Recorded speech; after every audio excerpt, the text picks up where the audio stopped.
Hey guys! Okay, so we're back in the studio today and we're going to keep working on these cabinets. And unlike the last few videos where I was taking the existing cabinet doors and sort of editing them to turn them into shaker style cabinets, in this video we're going to build shaker style cabinets from scratch. So there's 4 cabinet doors that are still missing. There's the 2 behind me here, and then there's also, I think you can see in the back here, the 2 above the stove.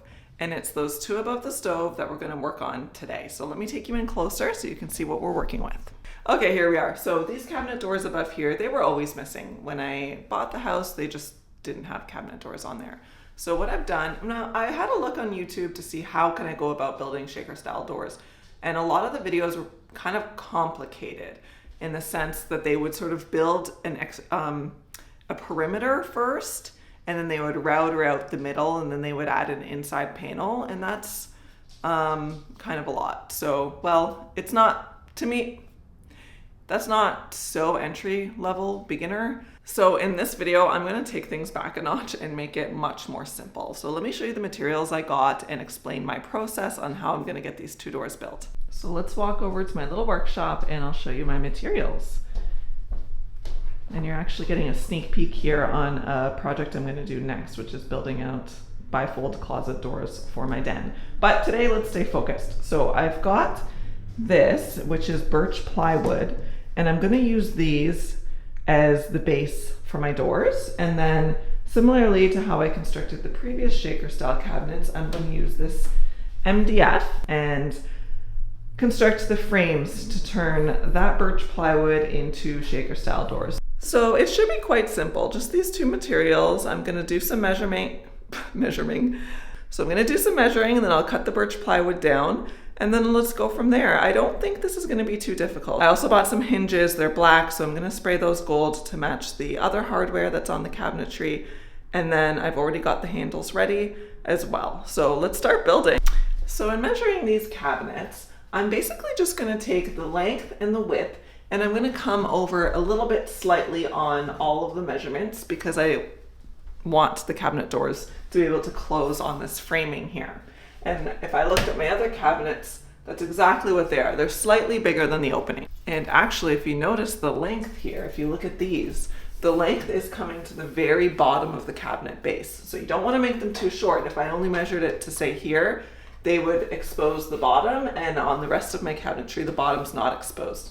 The center framing is, so I'm just gonna come in a little bit on the center framing, but I'm gonna come all the way down to the bottom.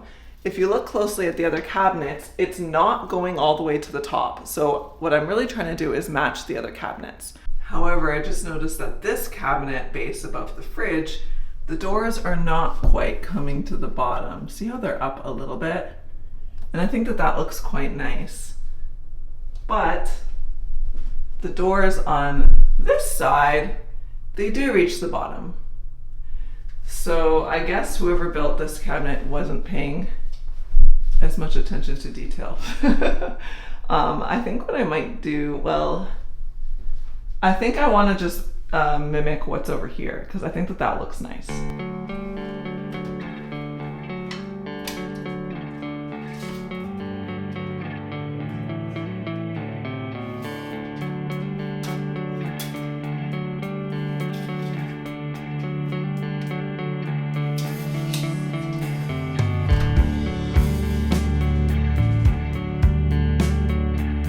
Okay, we got the measurements. Now let's go cut some wood.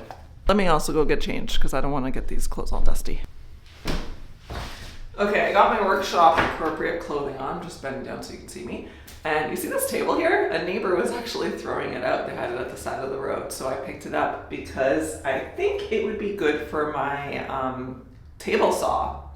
So I don't have to use my table saw on the floor. So I'm gonna quickly just set this up and then get my table saw on here. That way we can cut this plywood down to size. Let's do it. Just 4 legs, very easy. And I hope that this actually makes it nicer to use my table saw. Okay, table's up. Now, let's get this on.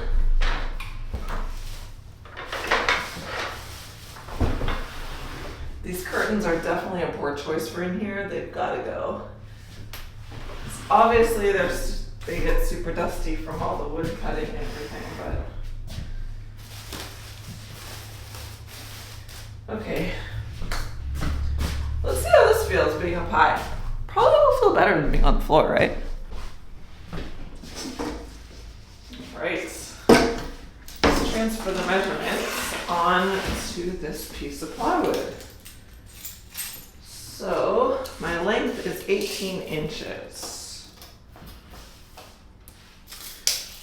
So I'm going to run this through the table saw, and I'm going to cut off the bottom here. If you don't have a table saw, you can use a circular saw for this.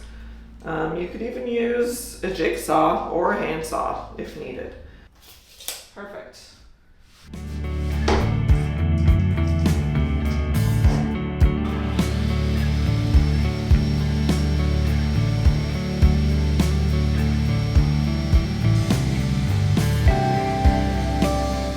I didn't cut it all the way across because I actually want to keep this side long because I might use it for another reason. So I only want to just cut out enough size for the two doors, not just trying to minimize wasting material here.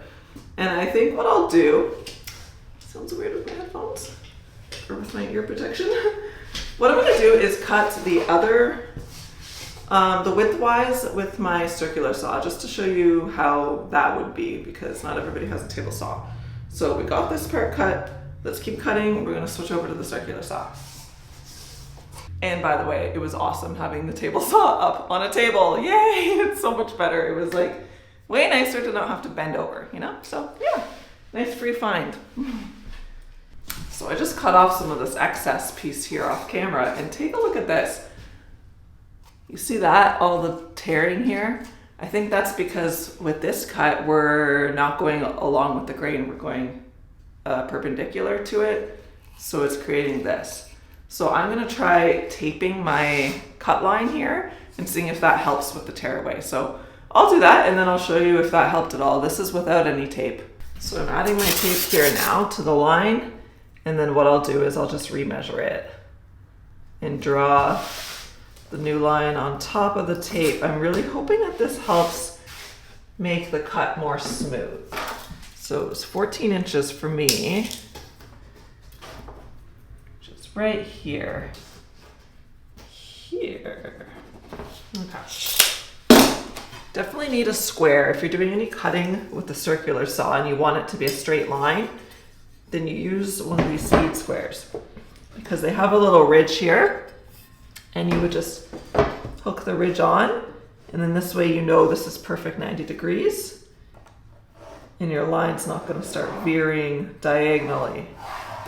This is actually very important to have in general, but especially I use it so much whenever I'm cutting with a circular saw. I use one of these because it also holds your circular saw in place. So let me make sure the frame good here. So what this speed square does is it holds, you place it here so it's catching on the end of your piece, and then I'm going to line up my blade so it's cutting at the perfect measurement, and I'm going to just cut using this as my sort of guide.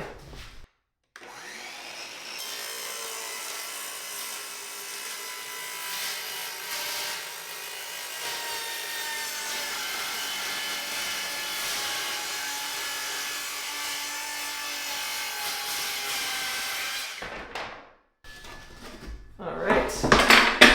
Let's see if that helped with the break off. It actually does look like it helped a bit. Let me show you. Hopefully you can see this. There is still some tearing here that I will of course sand away, but I hope that that's showing up well for you. But when I didn't have the tape there, remember it looked like this, which has significant tearing of the wood. With the tape, I would say that that helped significantly. So definitely use tape to cut your wood when you're going against the grain like that. It's not perfect though, but it'll be able to stand that clean. Okay, so we got the one. Now let's cut out for the next one.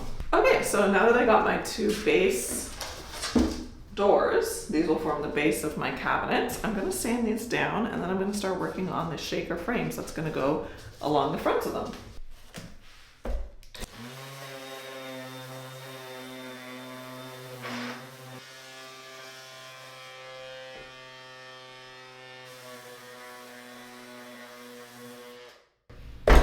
Something so interesting that I just realized is the tear out from the wood. It's actually a lot better on the bottom side. FYI, make sure to tape your piece before you cut, and then put the inner side at the top, because when you're cutting this way, the bottom side, underside, gets a lot less tear out. So just a heads up, it's significant. There's like no tear out at all on the other side. So keep that in mind, guys.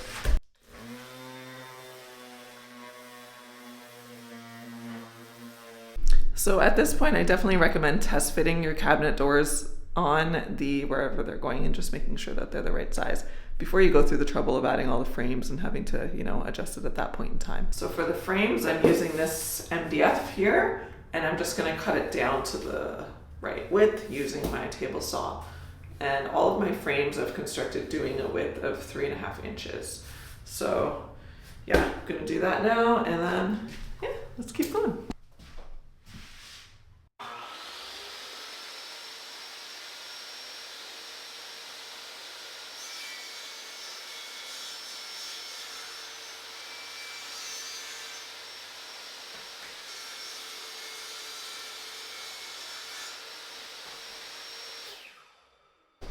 Okay, so I got these cut, so now let's measure the lengths of these cupboard doors, which are exactly 18 inches long. Write that down, 18 inches long. These cut on the miter saw, or you could use circular saw. There's so many saws you can use, right? So because I'm making 2 cupboards, I'm going to cut 4 18-inch pieces for the lengths.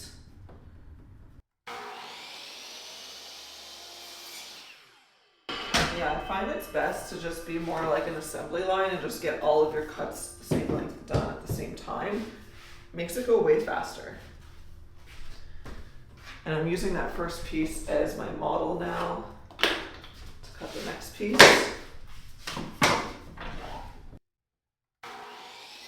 And I recommend using your first cut as a guide for your other cuts, and that way they're all the same length.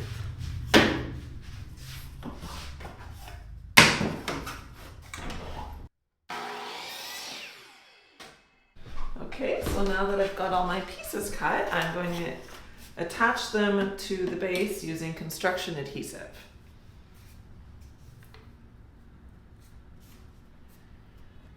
And this stuff is so strong, they're not going anywhere. It's an insanely good hold.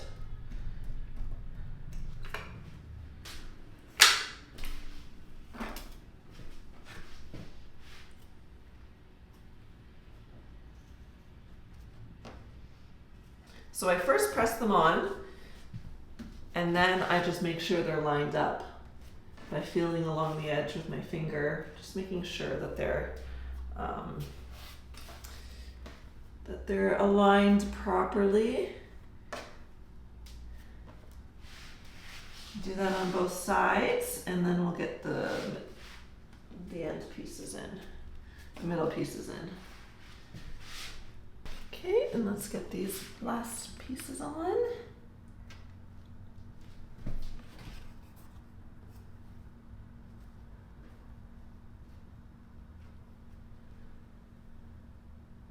Okay, the shaker frames are now adhered, so I'm going to wait for these to dry, and then we're going to fill the seams with wood filler, and we're going to use caulking around the perimeter of the middle here, so it's just waterproof and better to close that seam off. And then we'll also use wood filler along the perimeter of the edges. So let's wait for these to dry overnight, and then tomorrow we'll go in and we'll add the wood filler and the caulking, and then we'll wait another day for that to dry, and then we'll paint them. But luckily the magic of video is this is all going to happen pretty instantaneous for you. All right, let's do it. Okay, so it's the next day. The construction adhesive has set. It's been 24 hours. This is how they're looking. So I've got my wood filler here, and I'm just going to use a putty knife to get it in seams.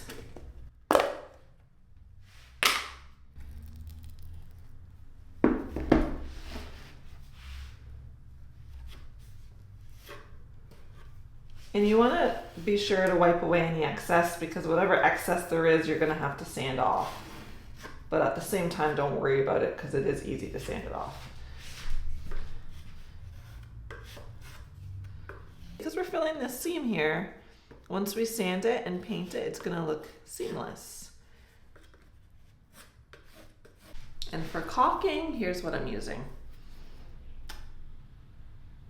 Mold, mildew resistant, easy cleanup. If you get water when you're wiping your cabinets down after they're painted, this will ensure that no liquid gets in between under these cracks here.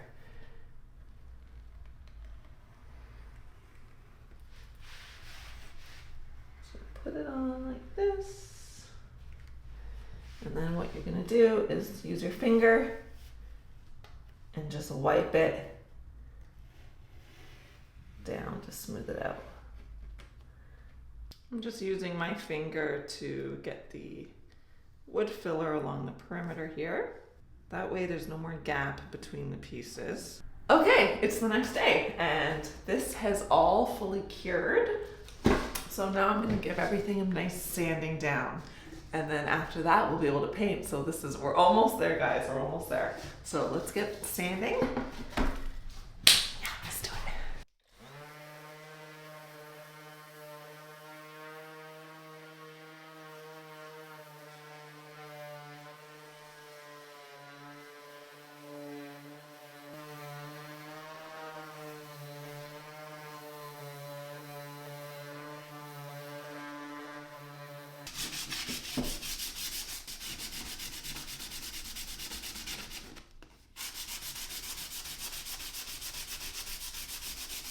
Okay, so these are all fully sanded. I'm gonna wipe them down with a microfiber cloth, and then I'm gonna set up a painting station just in the other room because this room is pretty dusty. I swept it, but it's, not ideal for painting.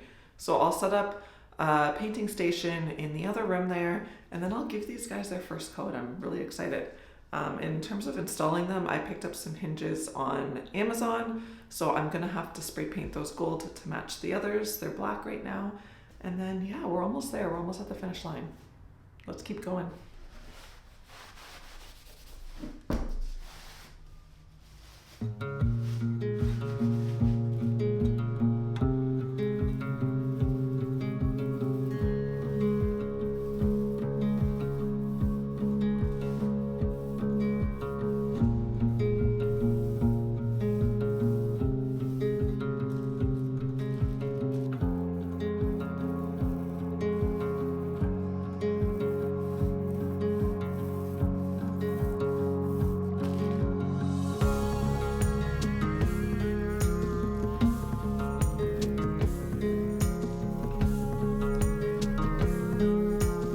Okay, the first coat of paint is on. It's gonna take about 7 hours minimum before I can do the second coat.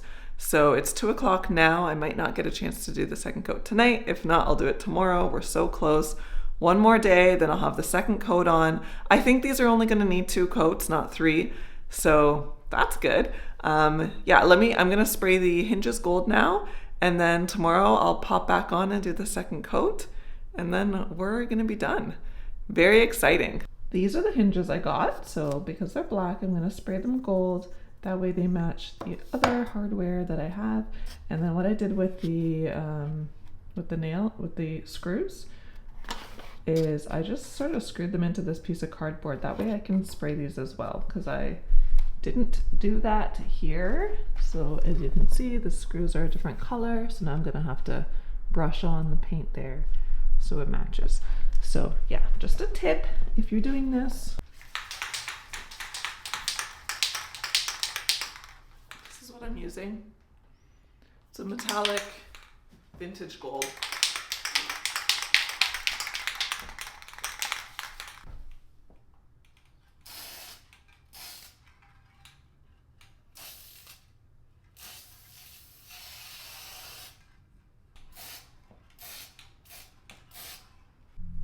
There we are. Let's wait for this to dry. And let's wait for that to dry. Then we'll do a second coat. It's the same night, it's 7 hours later, and I'm just gonna go for it. Because this way, if I get another coat on tonight, and if it only needs 2 coats, then that means by the time I wake up tomorrow, I can get the hardware on and put it back on. So that's kind of exciting. Get this paint open up again. This is another good benefit of putting a bag around your paint tray is when you're taking a break between coats, you can simply just like curl up the bag like this and it stays wet. You don't have to, empty it out or anything. Makes it super easy. And then for the paint roller, I just wrap it in saran wrap and then tin foil on the outer layer, saran wrap on the inner layer. Keeps it wet.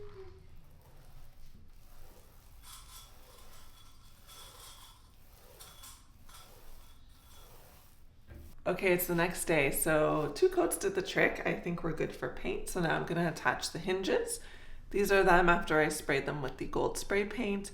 And how I'm gonna attach them is I had a measure of the hinges that are on the rest of the cabinetry, and they're all attached 2 1/4 inches down from the top and 2 1/4 inches up from the bottom.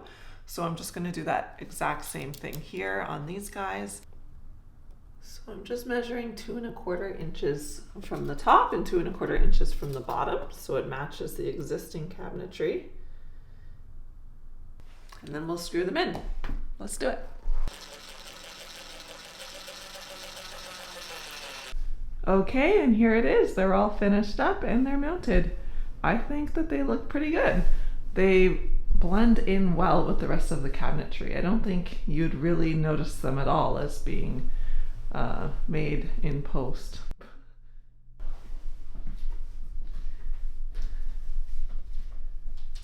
I still have to paint the hardware there gold. I did spray the hardware on these 2 new guys, but still gotta do the rest. Yeah, I think they look pretty good. They blend in well with the rest of the cabinetry. I just got my coat on because I'm about to do some raking outside.